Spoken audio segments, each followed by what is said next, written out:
అయితే సార్ ఈ 17,000 కిలోమీటర్లు అసలు టోటల్ నెట్వర్కే 27,000 కిలోమీటర్లు సార్ మొత్తం స్టేట్ రోడ్స్ R&Bలో ఇప్పుడు యాజ్ ఇట్ ఈజ్ ఉన్నాయి. యాక్చువల్గా ఇంతకుముందు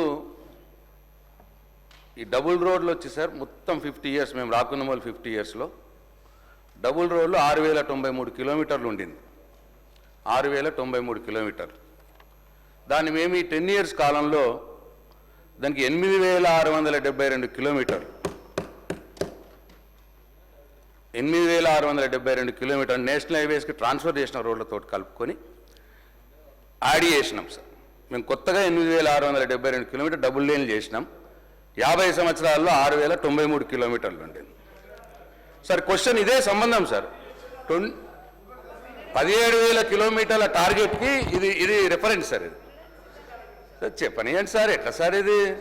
నిన్న మాకు క్లారిఫికేషన్ కూడా అవకాశం ఇవ్వకుండా మీరు చేసినారు. అడుగుతా వెంకన్న, జర కోపంకి రాకు, నాకు భయం అవుతుంది నేను చూస్తే. జర కోపంకి రాకు, నేను మెల్లగానే అడుగుతాను, నువ్వు కూడా మెల్లగానే పెట్టు. అయితే సార్ అంటే మొత్తం ఇప్పుడు 14,532 కిలోమీటర్లు డబుల్ లేన్లు అయినాయి.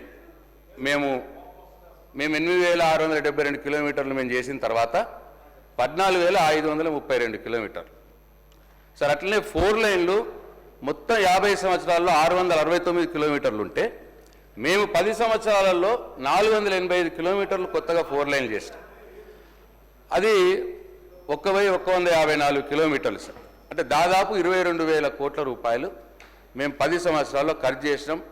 నిన్న కొందరు సభ్యులు అన్నారు, అట్లనే మంత్రి గారు కూడా అన్నారు, మేము ఒక్క గుంత కూడా పూడ్చలేదు అన్నాడు సార్ 10 సంవత్సరాలలో. గుంత కూడా పూడ్చలేకపోతే ఈ రోడ్లు ఎడికెళ్ళైనాయి సార్. 8,672 కిలోమీటర్ల కొత్త డబుల్ లైన్ రోడ్లు 6,093 ఉన్నప్పుడు మేము చేసి 14,000కి తెచ్చినాం దాన్ని. ఈ 4 లైన్లు 669 ఉంటే 485 యాడ్ చేసి 1,154 చేసినాం. ఇది మీ లెక్కలనే ఉన్నాయి, మీ అధికారులను అడిగితే చెప్తారు. అయితే సార్ ఇప్పుడు మరి టార్గెట్ మాత్రం చాలా గొప్పగా పెట్టుకున్నారు సార్. నేను వాళ్ళు చేయాలనే నేను ఆశిస్తూ ఉన్నా. ఇక టోటల్ నెట్వర్కే 27,000 కిలోమీటర్లు ఉంటే కొత్తగా మీరు 17,000 కిలోమీటర్లు మరి యాడ్ చేస్తామని అంటున్నారు సార్. దీంట్లో 40% గవర్నమెంట్ భరిస్తుంది అని అన్నారు. అంటే 17,000 కిలోమీటర్లకు 28,000 కోట్లు. 28,000 కోట్లకు 40% ప్రభుత్వం, 60% వచ్చి అంటే 17,800 కోట్లేమో కాంట్రాక్టర్స్. పీపీపీ మోడల్ అంటే పీపీపీ మోడల్ కాదు, ఇది పెట్టుబడులు అని అన్నారు. దానికి క్లారిఫికేషన్ కూడా ఇవ్వాలి. ఇది ఎవరు పెడతారు? ఈ 17,800 కోట్లు ఎవరు పెడతారు? మేము చేసినప్పుడు మొత్తం 22,000 కోట్లు మొత్తం కూడా లోన్లు తెచ్చినాం, కానీ గవర్నమెంట్ ఆర్గనైజేషన్లే ఉండింది, గవర్నమెంట్ తరఫునే పెట్టినాం. మేము ప్రైవేట్ పెట్టుబడులను మేము ఆకర్షించలేము, మేము ప్రైవేట్ పెట్టుబడులతో మేము రోడ్లు వేయలే. ఇప్పుడు మరి ఇది ప్రైవేట్ పెట్టుబడులతో అంటున్నారు. మరి అది ప్రైవేట్ పెట్టుబడులు అంటే ఎవరు? బ్యాంకర్సా, లేదు కాంట్రాక్టర్స్ ఇన్వెస్ట్ చేస్తారా, ఏంది అన్న విషయం గౌరవ మంత్రి గారు క్లారిటీ ఇవ్వాలి. అట్లనే సార్ 40% అంటే 11,200 కోట్లు అవుతాయి ప్రభుత్వం భరించాల్సింది. మరి ఇది ఎన్ని సంవత్సరాలకు? ఇది ఇప్పుడు ఆల్రెడీ 3వ బడ్జెట్, ఇది ఇంకో 2 బడ్జెట్లు ఉంటాయి మనకి. 2 బడ్జెట్లు 3.5 సంవత్సరాలు వర్కింగ్ పీరియడ్. ఇప్పుడు మీరు కొత్తగా ఇదంతా తీసుకొచ్చి చేసి ఒక 6 నెలలు పడుతుంది సార్ టెండర్లు పోవటానికి. అంటే మరి 3 సంవత్సరాల కాలంలోనే మీ టార్గెట్ మీరు 11,200 కోట్లు పెట్టుబడి పెట్టడం, అట్లనే 17,000 కిలోమీటర్లు పూర్తి చేయడం 3 సంవత్సరాల కాలంలో. మరి ఇది ఎట్లా మీట్ అవుతారు? ఇది సంభవమా, సాధ్యమా? ఇది కూడా గౌరవ మంత్రి గారు వారి సమాధానంలో చెప్పాలని చెప్పి నేను కోరుతాను.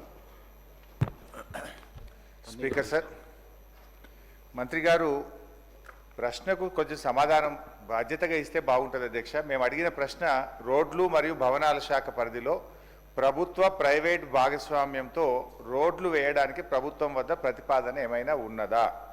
ప్రశ్నకు ఏమని ఇచ్చారు సమాధానం? లేదండి. ఇది బడ్జెట్ బుక్, గౌరవనీయులు బట్టి విక్రమార్క గారు మొన్న అసెంబ్లీలో పెట్టిన బడ్జెట్ బుక్. ఇందులో ఏం చెప్పారంటే అధ్యక్ష,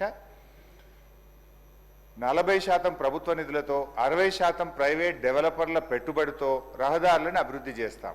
బడ్జెట్లోనే మంత్రి గారు స్పష్టంగా చెప్పిండ్రు, ప్రైవేట్ డెవలపర్స్ యొక్క పెట్టుబడులతో మేము 60% ప్రైవేటులతో పెట్టుబడి పెట్టిస్తాం, రోడ్లు వేస్తామని బడ్జెట్లో ఆర్థిక మంత్రి గారు చెప్పారు.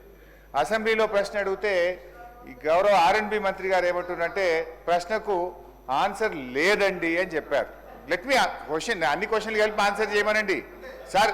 అరే గింత ఒప్పుకోలేకపోతే ఎట్లా సార్, మనుషులకు కొద్దిగా కూర్చోమనండి. Let me ask the questions.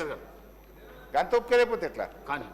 So అంటే సమాధానం కొంచెం బాధ్యతగా ఇవ్వాలి. లేదండి, ఉత్పన్నం కాదండి అనడం సరి అయింది కాదు. ప్రభుత్వం చాలా బాధ్యతగా సభ్యులు అడిగిన ప్రశ్నలకు సవివరమైన సమాధానం ఇచ్చే ప్రయత్నం చేయాలి తప్ప లేదండి అనడం బాధ్యతారహిత్యము. ఒకటి. రెండు అధ్యక్ష, ఈ హ్యామ్ మోడల్లో 40-60 ప్రభుత్వం 40, ప్రైవేటు 60% అని చెప్పారు బడ్జెట్లో. అయితే అధ్యక్ష నిన్న మంత్రి గారేమో ఇక్కడ మాట్లాడుతూ 60 గవర్నమెంట్